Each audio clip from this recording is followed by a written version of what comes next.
ሰላም ጤና ይስጥልን የተከበራችሁ ተመልካቾቻችን እንደምን ቆይታችኋል? ከብስራት ዩቲዩብ መረጃዎቻችን አሁን ይጀምራሉ። መረጃዎቹን ያጋራችሁ ቤዛቤት አራጌ አብራችሁ አለሁኝ። የአዲስ አበባ ምግብና መድኃኒት ባለስልጣን 11 የጤና ተቋማት ላይ እርምጃ ወሰደ። የአዲስ አበባ ምግብና መድኃኒት ባለስልጣን የጤና ተቋማትና ባለሙያዎች ቁጥጥር ዳይሬክተር ባለፉት 5 ወራት ለ70 ለሚሆኑ ጤና ተቋማት ላይ ተገቢውን የቁጥጥርና የክትትል ስራ ማከናወኑን አስታውቋል።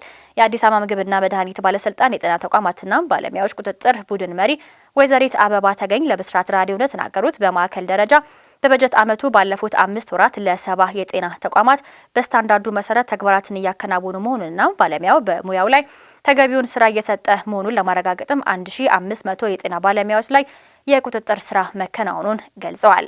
50 የናርኮቲክና ሳይኮትሮፒክ መድኃኒት የሚይዙ ጤና ተቋማት ላይ ቁጥጥር የተካሄደ ሲሆን 70 ተቋማትም ላይ የትንበው ቁጥጥር ስራ ተከናውኗል።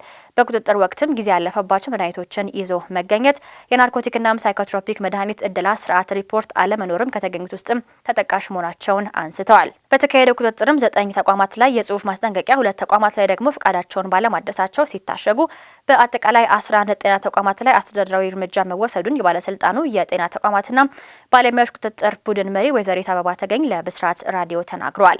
በተጨማሪም የቁጥጥርና የክትትል ስራው ቀጣይነት እንዳለው የተገለጸ ሲሆን ተቋማትም በጊዜው አገልግሎት አሰጣጡን እንዲያሻሽሉ ስታንዳርዱን አሟልተው መስራት ሊኖርባቸው ይገባልም ሲሉ ተናግረዋል። መረጃው የሳምራይ ስዩም ነው።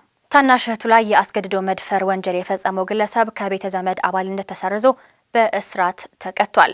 እንደ ሞያሌ ከተማ አስተዳደር ፖሊስ መምሪያ ገለጻ በታናሽ እህቱ ላይ የግብረ ስጋ በደል የፈጸመው ግለሰብ በቤተ ዘመድ ያለው መብት ተነስቶ በእስራት መቀጣቱ ተገልጿል። ተከሳሽ ጊራ ኬተሎ የተባለው ግለሰብ የ9 ዓመቷን ታናሽ እህቱን ቤተሰብ በሌለበት የግብረ ስጋ ድፍረት በደል እንዳደረሰባት በማስረጃ መረጋገጡን ገልጸዋል። ተከሳሹ ታናሽ እህቱ ቤት ውስጥ የተጫወተች እያለች በቤት ውስጥ ማንም አለመኖሩን ተገንዝቦ ከተሸከሟት መኝታ ክፍል ውስጥ ከወሰዳት በኋላ የግብረ ስጋ ድፍረት በደል ሲፈጽምባት እንደቻለም በማስረጃ መረጋገጡን ብስራት ራዲዮ ሰምቷል።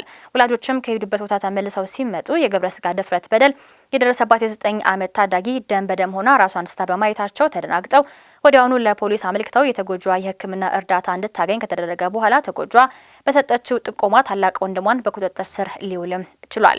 ፖሊስም የምርመራ መዝገቡን በሕክምናና በሌሎችም ማስረጃዎች ማጠናከር ለአቃቤ ሕግ ይልካል። አቃቤ ሕግም ከፖሊስ የቀረበውን የምርመራ መዝገብ ተመልክቶ በህጻናት ላይ የሚፈጸም የግብረ ስጋ በደል ድፍረትና በዘመዳሞች መካከል የሚፈጸም የግብረ ስጋ ግንኙነት ወንጀል ክስ መስርቷል። ክሱን ሲከታተል የቆየው የሞያሌ ወረዳ ከተማ ፍርድ ቤት ታህሳስ 8 ቀን 2018 ዓ.ም በዋለው ችሎት ተከሳሽ ጊራ ኬታሎ ለንጽህና ክብር ተቃራኒ በሆነ መንገድ ከቤተ ዘመድ አባል ከሆነች ታናሽ እህቱ ላይ የተፈጸመ አስነዋሪና ጸያፍ ድርጊት ከቤተ ዘመድ አባልነት ያለው ስልጣንና መብት ተነስቶ በ16 ዓመት እስራት እንዲቀጣ ተወስኖበታል ሲል የሞያሌ ከተማ አስተዳደር ፖሊስ መምሪያ መግለጫ ጨምሮ ገልጿል። መረጃው የሰምሃር አለባቸው ነው። ወደ ባህር ማዶ መረጃችን ስንሸጋገር ፌስቡክ እድሜያቸው ከ25 ዓመት በታች በሆኑ ወይንም ጄን ዚ ዘንድ ብዙም ተፈላጊ እንደሌለው ተመላከተ። እንደ አውሮፓውያን አቆጣጠር በ1999 ወዲህ ለተወለዱ ወጣቶችና ታዳጊ ወጣቶች የፌስቡክ ተቀባይነት በከፍተኛ ደረጃ መቀነሱን ፎርብስ ያወጣው መረጃ ያመላክታል። ወጣት ተጠቃሚዎችም ወደ ምስላዊና አጭር የይዘት መተግበሪያዎች ምርጫቸውን ማድረጋቸው የተጠቃሚዎችን ቁጥር ከፍተኛ ሁኔታ እየቀነሰ እንደሆነም ተገልጿል። የትውልድ ዚ ወይንም ጄን ዚ እንደ ቲክቶክ፣ ኢንስታግራም እና ስናፕቻት ያሉ መድረኮችን ይበልጥ ስለሚጠቀሙ ፌስቡክ የመክፈት ፍላጎትም የላቸውም። በአዲሱ ትውልድ ዘንድም በእድሜ አንጋፋዎቹ የተጨናነቀ መድረክ ነው በሚል ተመራጭ ያልሆነው ፌስቡክ አሁንም ቢሆን በመላው ዓለም ከ3 ቢሊዮን በላይ ተጠቃሚዎች እንዳሉትም ተገልጿል። በወጣቶቹ ዘንድም ግን አጫጭር ቪዲዮዎችን ወይንም የግል መልእክትን ከሚያቀርቡ አዳዲስ መተግበሪያዎች ያነሰ ፌስቡክ ተጠቃሚነትም አለው። ለመጨረሻ ጊዜ ወደ ፌስቡክ የገባሁትን ጊዜ እንኳን አላስታውስም፣ ከዓመታት በፊት መሆን አለበት ስትል በማንሃተን የምትኖረውና በህዝብ ግንኙነት ውስጥ የምትሰራው የ24 ዓመቷ ዋልስ ትናገራለች። በምትኩ በቀን 5 ወይም 6 ጊዜ በፌስቡክ የወላጅ ኩባንያ ሜታ የተያዘውን ኢንስታግራምን ትመለከታለች። ከዚያም ቲክቶክ አለ። እርግጥ ነው በየቀኑ ለ1 ሰዓት ያህል በማህበራዊ ሚዲያ ላይ ባሳልፍም ለፌስቡክ ፍላጎት እንዳለኝ እንኳን አላውቅም ስትል ለአልጀዚራ ተናግራለች። በ2025 ስፕራውት ሶሻል ኢንዴክስ በሰራው ጥናት መሰረትም 89% የጄንዚ የማህበራዊ ሚዲያ ተጠቃሚዎች ኢንስታግራምን ሲያስቀድሙ 84% ዩቲዩብ እና 82% የሚሆኑት ደግሞ ቲክቶክ ላይ ይገኛሉ። በወጣቶቹ ዘንድ በእድሜ ከፍ ያሉ ሰዎች መድረክ ነው የተባለው ፌስቡክ የወላጆች የአያቶችና የታላላቅ ቤተሰብ አባላት በመተግበሪያ በመገኘትም የግል ይዘትን ለማጋራት አስቸጋሪ ያደርገዋል ሲሉ የዩኤስ ቱዴይ መጣጥፍ ያመላክታል። በጋዛ እስራኤል በፈጸመችው ጥቃት አንድ የሰርግ ስነ ስርዓት እንዲቋረጥ አስገደደ። የሙስጠፋና የነስማ አልቦርሽ የሰርግ ስነ ስርዓት በጋዛ ሰርጥ ያለውን ሁኔታ ግምት ውስጥ በማስገባት መጠነኛ በሆነ መልኩ እንዲካሄድ እቅድ ተይዞለትም ነበረ። ነስማ ወደ ውበት ሳሎን ሄዳ ነጭ ቀሚስ ተከራይታ ከሙሽራው ሙስጠፋ ጋር ፎቶም ተነስታለች። ስነ ስርዓቱናም ድግሱ የተካሄደው ደግሞ በምስራቃዊ የጋዛ ከተማ ቱፋ ውስጥ በሚገኝ ድንኳን ውስጥ ሲሆን 40 ሰዎች ብቻ ተገኝተዋል።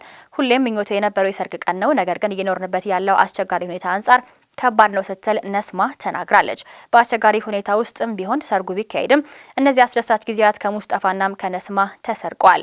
ያለፈው አርብ ስነ ስርዓቱ እየተካሄደ እስራኤል ከሰርጉ ድንኳን አጠገብ ባለ ህንጻ ላይ ጥቃትን ሰንዝራለች።